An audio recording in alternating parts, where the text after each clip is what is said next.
Mummy यह क्या, अब तक उठी नहीं आपकी बहू? आज रसोई में क्यों काम कर रही हो? उठने दो, महारानी को करेगी सारा काम। उसका घर है यह हमारा नहीं। और आपने उसको कुछ ज्यादा ही सर पर चढ़ा रखा है। गुस्से में कोमल अपनी माँ रोहिणी जी से बोली। रोहिणी जी बोली, बेटा थोड़े दिनों के लिए तो मैं गाँव से आई हूँ, फिर वापस गाँव चली जाने वाली हूँ। तुम्हारे भाई भाभी को ही संभालनी है उनकी गृहस्थी। थोड़े दिन के लिए आकर भी क्या बार बार रोक टोक करना? कभी कुछ कहना होता है तो फोन पर ही कह देती हूँ। कोमल बोली, मम्मी तो मुझे भी कौन सा शौक है यहाँ बार बार आने का। तुम आती हो तब मैं भी तुमसे मिलने आ जाती हूँ, और साल में एक दो बार मुंबई शॉपिंग के लिए आना ही पड़ता है मुझे, तो इनके घर ही आ जाती हूँ। थोड़ी देर में कोमल की भाभी पवित्रा अपने कमरे से बाहर आकर बोली, आज रात सर बहुत भारी हो गया था, इसलिए उठने में देर हो गई। मम्मी जी आप बैठिए, मैं कर लेती हूँ रसोई का काम। कोमल धीरे धीरे माँ से कान में बुदबुदा रही थी, मगर रोहिणी जी ने कोमल को चुप रहने का इशारा किया। रोहिणी जी ज्यादातर गांव में ही रहती थी, बहुत कम वह बेटे बहू के पास शहर आती थी। दरअसल उनका मन धार्मिक कामों में लग गया था, इसलिए गांव में रहकर वे पूजा पाठ जाप ध्यान किया करती थी। बेटी कोमल भी गर्मी की छुट्टियों में ज्यादातर गांव में अपनी माँ के पास ही छुट्टियां बिताने चली जाया करती थी।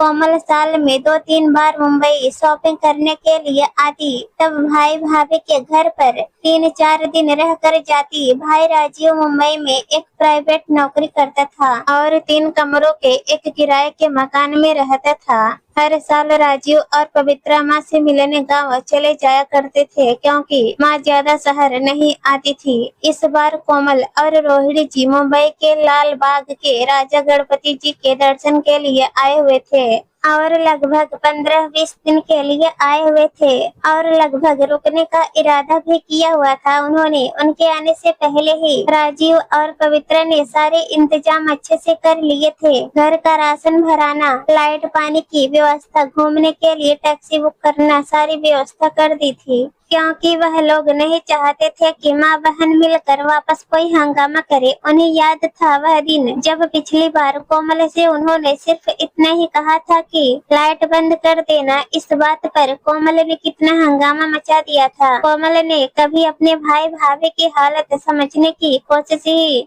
नहीं की थी। कैसे भाई अपनी प्राइवेट नौकरी के चलते मुंबई जैसे शहर में घर का किराया, बच्चे की पढ़ाई और राशन का सामान मैनेज करता होगा। वह तो बस मुंबई आती, आराम से रहती, अपने बच्चों के लिए रोज उनका मनपसंद खाना बनवाती, जिस वजह से राशन भी जल्दी जल्दी खत्म हो जाता। कोमल के राज्य में कहीं नल चल रहा होता और पानी बिल मतलब वेस्ट हो रहा होता, तो कहीं लाइट बिना मतलब के जल रही होती, जिस वजह से उनके आने के बाद नल बिल और लाइट बिल दुगना आता। मगर कोमल को इन सब बातों की कहाँ फिक्र थी। भले उसके चले जाने के बाद उसके भाई भाभी को सब कुछ मैनेज करने में 1-2 महीने और लग जाए, क्योंकि राजीव की एक सीमित पगार थी जिसमें पवित्रा समझदारी से घर चलाती, मगर कोमल उनके घर आकर उनका पूरा हिसाब किताब बिगाड़ कर चली जाती। और उस पर भी अपनी माँ से कोमल हमेशा कहती, भाभी ने तो मुझे एक साड़ी भी नहीं दी, कम से कम मेरे बच्चों को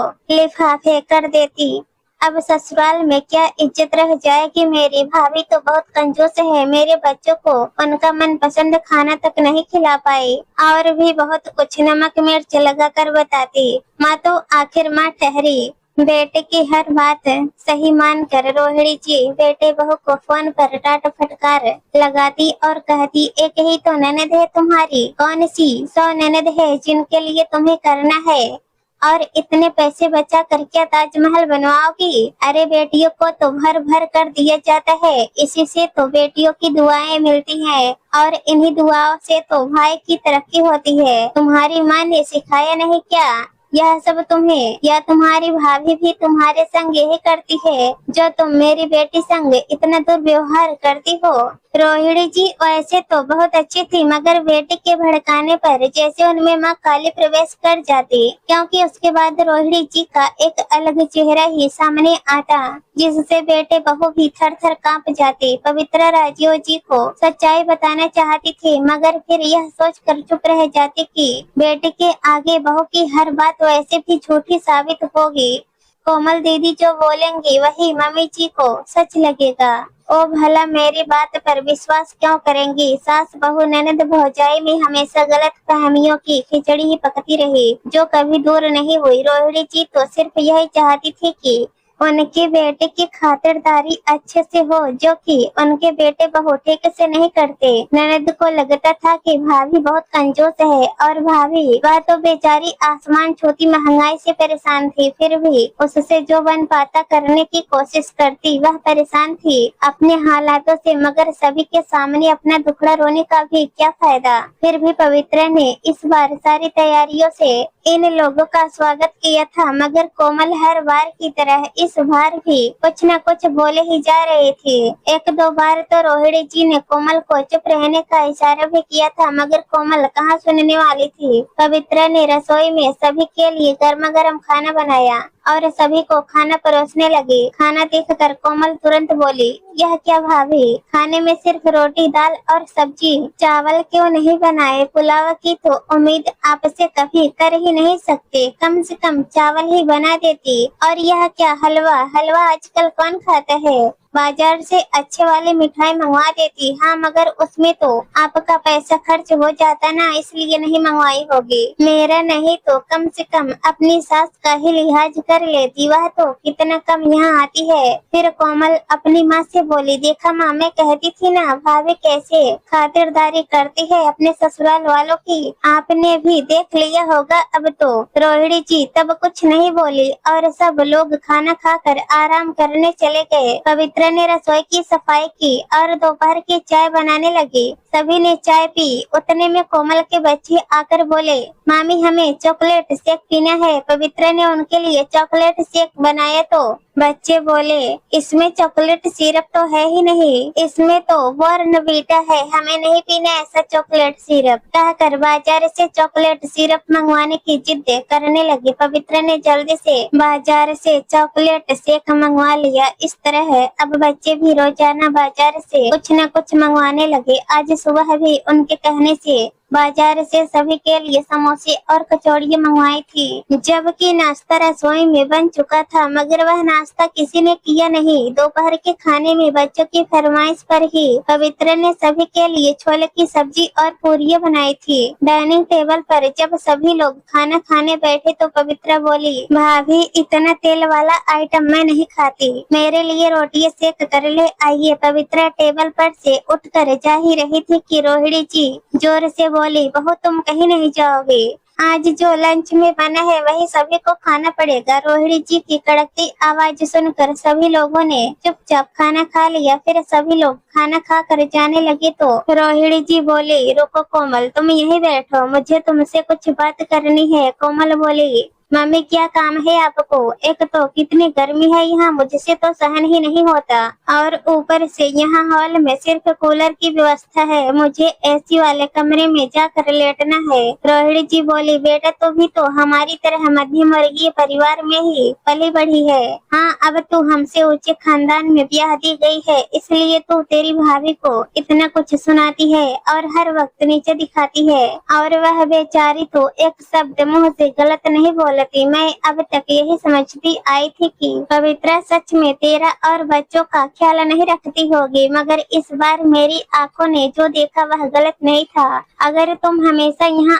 आकर यह करती आई हो तो तुमने बहुत गलत किया है बेटा, और मुझे भी मेरे व्यवहार के लिए बहू से माफी मांगनी है कि मैंने तेरी बातों में आकर उसे इतना गलत समझा। वह तो बेचारी तुझे कभी पलट कर भी जवाब नहीं दे पा रही है, क्योंकि यह उसके संस्कारों में नहीं है। मेरे साथ ऐसा किया होता तो मैं तुझे खूब सुनाती और अगली बार कभी मेरे घर में घुसने तक ना देती। मम्मी आपने देखा नहीं भाभी कैसे दाल चावल लाकर पटक देती हैं, मेरे बच्चों की फरमाइशें तक पूरी नहीं करती। दरअसल वह तो चाहती है कि मैं यहाँ कभी आऊँ ही नहीं। तभी तो मेरे और मेरे बच्चों के साथ ऐसा परायों वाला व्यवहार करती हैं। तुम्हें तो सब कुछ साफ साफ दिखाई दे रहा है, फिर भी तुम ऐसी बातें कर रही हो और उल्टा मुझ पर ही इल्जाम लगा रही हो। रोहिणी जी बोली, कोमल मेरी बहू गलत कैसे है, तुम ही बताओ। गेहूं चावल घी तेल शक्कर सभी का दाम आसमान छू रहा है, इसमें तुम हो कि बने हुए खाने के बाद भी तुम्हें कुछ और खाना होता है। बच्चे भी बना बनाया खाना छोड़कर बाहर का नाश्ता और खाना ज्यादा पसंद करते हैं। यहाँ तक कि खाने पीने की कितने चीजों का नुकसान करते हैं। तुम्हें बच्चों को समझाना चाहिए, मगर तुम्हें तो सिर्फ अपनी भाभी की कमियां नजर आ रही हैं। कोमल, हम लोग पहले से ही किफायत में घर चलाते आए हैं, मगर तुम तो जैसे हमारे साथ पली बढ़ी ही नहीं। तुम ऐसी बातें करने लगी हो। बाथरूम का गीजर भी पूरा दिन ऑन रहता है, नल ऐसे ही खुले पड़े रहते हैं, पानी हमेशा बाथरूम में फैला हुआ रहता है, साबुन शैम्पू की बोतल लुढ़की हुई पड़ी रहती है, और यहाँ तक कि रोज वॉशिंग मशीन में कपड़े लगाती हो, जबकि तुम कुछ काम भी नहीं करती तो तुम्हारे कपड़े भी इतने मैल नहीं रहते। तुम चाहती तो हाथ से भी अपने कपड़े धो सकती हो, मगर अपने अकेले के लिए तुम वॉशिंग मशीन चलाती हो।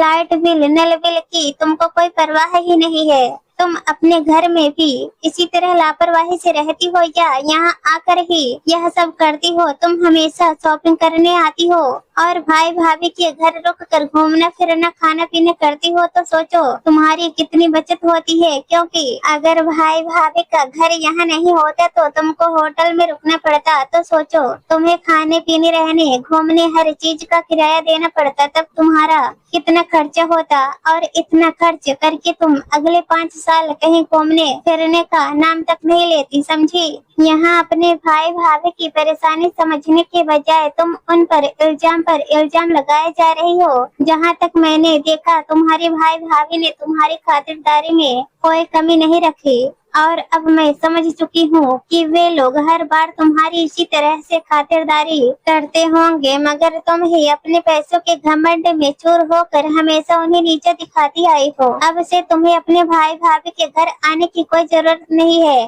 तुम सिर्फ मेरे पास गाँव ही आया करो। माँ ने आज बेटे को आईना दिखा दिया था। सच बेटी पैसों के रुतबे में अपने भाई भाभी की परेशानी तो समझती नहीं थी, उल्टा हमेशा उन्हें कोसती रहती, उनकी कुछ मदद तो करती नहीं थी, उल्टा उनका महीने का रसोई का पानी बिल और लाइट बिल का सारा बजट बिगाड़ देती थी। माफ करना मम्मी, मैं सिर्फ अपने आराम और अपने खाने पीने का ध्यान रखती रही और यहाँ अपना अधिकार समझकर सब कुछ फैलाती रही। आप सच कह रही हैं, मेरी जैसी ननद ही रिश्ते खराब करने का काम करती हैं। आगे से मैं इस बात का पूरा ध्यान रखूंगी कि मुझसे कोई गलती ना हो। कोमल आंखों में आंसू लिए बोली। पवित्र भी यह सब सुन चुकी थी। कोमल बोली, माफ करिएगा भाभी, मैंने आप सभी को बहुत परेशान किया है, अब से मैं यहाँ नहीं आऊंगी। पवित्र बोली, दीदी यह कैसी बातें कर रही हैं आप तो हमारे घर की रौनक हैं, हम तो यहाँ अकेले रहते हैं, आपके और बच्चों के आने से घर चहक उठता है, आप ऐसे ही हमेशा यहाँ आया करिएगा।